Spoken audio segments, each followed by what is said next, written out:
샬롬! 시냇가에 나를 심다 신하심 챌린지 49일차입니다. 10월 5일 주일 역대하 18장 1절에서 27절 말씀 묵상 함께 나누겠습니다. 두 명의 왕이 화려한 옷을 입고 보좌에 앉아 있습니다. 그들의 앞에는 400명의 선지자들이 한 목소리로 외칩니다. 올라가시옵소서, 승리할 것입니다. 모든 것이 완벽해 보이는 이 승리의 합창 속에서 단 한 사람, 남유다의 왕 여호사밧의 얼굴에는 불안한 기색이 가득합니다. 하나님을 전심으로 찾아 최전성기를 누리던 여호사밧에게 과연 무슨 일이 있었던 걸까요? 오늘 본문의 시작은 여호사밧이 당시 가장 악한 왕이었던 북이스라엘의 아합과 혼인 동맹을 맺은 것에서부터 출발합니다. 혼인 동맹을 맺은 지 2년, 여호사밧이 북이스라엘의 수도 사마리아를 방문했고 아합은 성대한 잔치를 베풀어 그를 환대합니다. 그리고 그와 함께 빼앗긴 길르앗 라못을 되찾으러 가자고 그에게 유혹합니다. 여기서 함께 가자라는 것은 꾀다라는 의미입니다. 꾀다는 것은 단순한 권유가 아닙니다. 잘못된 길로 이끌려는 부정적인 의도를 담은 유혹을 의미합니다. 이 유혹에 넘어간 여호사밧은 내 백성은 당신의 백성과 다름이 없다. 내 백성과 당신의 백성은 하나다라고 그렇게 말을 하면서 거룩한 백성이 배교자들과 하나임을 선언하는 끔찍한 타협을 하고 맙니다. 하지만 그의 마음의 한편에는 4절에 따르면 여전히 하나님의 뜻을 묻고자 하는 신앙의 양심이 남아 있었습니다. 그의 요청에 아합은 선지자 400명을 모읍니다. 그리고 묻습니다. 우리가 길르앗 라못으로 싸우러 가는 것이 좋겠느냐? 그러자 400명의 선지자들은 마치 짠 것처럼 한 목소리로 외칩니다.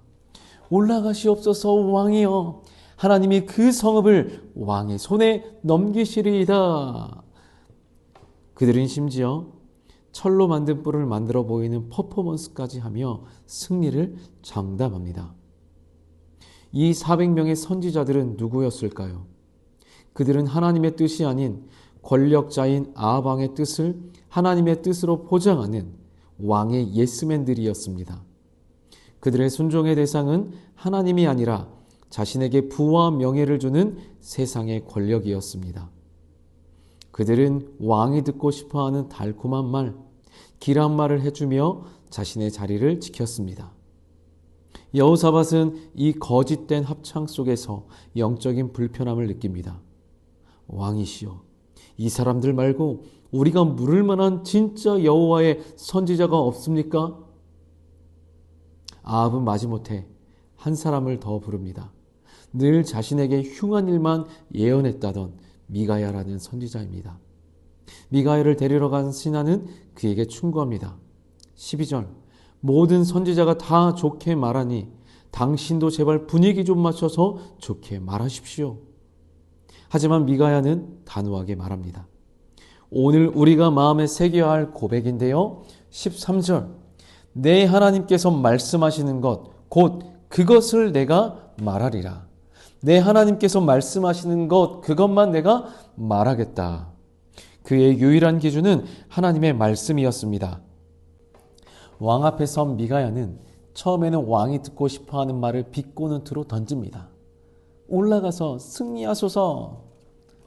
그의 진심이 아님을 한 아합은 여호와의 이름으로 진실만 말하라고 다그치자 그는 마침내 하나님의 무서운 심판을 선포합니다.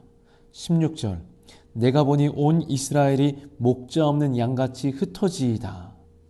왕은 이 전쟁에서 죽게 될 것입니다. 바로 이 장면에서 우리는 아합의 모순적인 모습을 봅니다. 그는 진실로 원한다고 말하면서 정작 자신이 원하지 않는 진실이 선포되자 그가 내게 대하여 좋은 일은 예언하지 아니하고 나쁜 일만 예언한다고 당신에게 말하지 아니하였습니까? 라고 여호사밧을 향하여서 그 분을 표합니다. 여러분, 이것이 바로 우리의 모습일 때가 많지 않습니까? 하나님의 뜻을 구한다고 말하지만 실제로는 내 계획과 욕망을 지지해주는 하나님의 말씀을 찾고 있을 때가 많습니다. 아합처럼 우리는 진리를 원하지만 내가 원하는 내용의 진리만을 원합니다. 그리고 미가야는 여기서 멈추지 않고 왜 400명의 선지자들이 거짓 예언을 할 수밖에 없었는지 눈에 보이지 않는 영적 세계의 실체를 폭로합니다. 그는 하늘 보좌에 앉으신 하나님과 그 앞에서 벌어지는 회의를 봅니다. 하나님께서 누가 아합을 깨어 그를 길르앗 라못에 올라가서 죽게 할까라고 물으시자 한 영이 나섭니다. 21절 내가 거짓말하는 영이 되어 그의 모든 선지자들의 입에 있겠나이다. 이것은 하나님께서 악을 만드신다는 뜻이 아닙니다. 이미 거짓을 사랑하고 진리를 거부하기로 작정한 아합의 완악함에 대해 하나님께서 그의 원대로 거짓에 넘어가도록 허용하시는 무서운 심판의 과정입니다. 이처럼 눈에 보이는 세상의 사건 배후에는 하나님의 주권 아래 움직이는 영적인 질서와 전쟁이 있음을 미가야는 보여줍니다. 진리가 선포되자 거짓 선지자의 대표였던 시드기야가 앞으로 나섭니다. 그는 여호와의 영이 나를 떠나 어디로 가서 내게 말씀하시더냐라고 미가야를 조롱하면서 진리를 말하는 그 미가야의 뺨을 내리칩니다. 진리 앞에서 거짓이 드러났을 때 남는 것은 폭력과 감정적인 분노뿐입니다. 미가야가 진리를 선포한 대가는 혹독했습니다. 그는 뺨을 맞고 아합 왕의 명령에 따라 고난의 떡과 고난의 물만 먹는 감옥에 갇히게 됩니다. 그는 자신의 유익이나 안위가 아닌 오직 하나님의 말씀에만 예라고 대답하기로 결단했고 그 순종의 대가를 기꺼이 치렀습니다. 오늘 본문에서 가장 안타까운 인물은 어쩌면 여호사밧일지 모르겠습니다. 그는 400명의 거짓과 한 명의 진리 사이에서 무엇이 진짜 하나님의 음성인지 분별했습니다. 하지만 그는 그 진리에 따라 행동하지 못했습니다. 아합과의 관계, 국제 정세, 이미 뱉어놓은 자신의 말 때문에 그는 진리를 외면하고 결국 죽음의 전쟁터 길르앗 라못으로 따라 나섭니다. 그의 모습은 세상과 하나님 사이에 양다리를 걸치며 머뭇거리고 있는 오늘 우리의 모습과도 너무나도 닮아 있습니다. 사랑하는 여러분, 오늘 말씀을 통해서 우리는 이 사실을 기억하길 원합니다.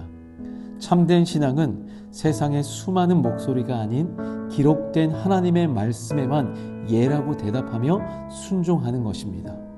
나의 기분, 상황, 세상의 트렌드가 아니라 성경이 무엇이라 말하는가를 묻고 그 말씀에만 순종하기로 결단해야 합니다. 오늘 본문은 우리에게 묻습니다. 당신은 누구의 예스맨으로 살아가시겠습니까? 당신의 성공을 약속하는 세상의 달콤한 목소리입니까?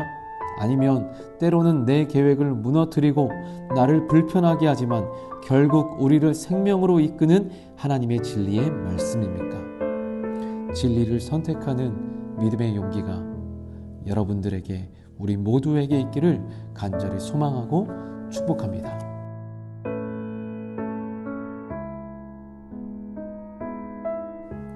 명절 연휴가 시작되어서 오늘 못 볼 수 있는 지체들도 있겠네요. 명절 잘 보내시고 어디서든지 하나님을 예배하고 우리의 해야 될 선한 일들을 해나갈 수 있는 또 귀한 쉼의 시간 되길 소망합니다.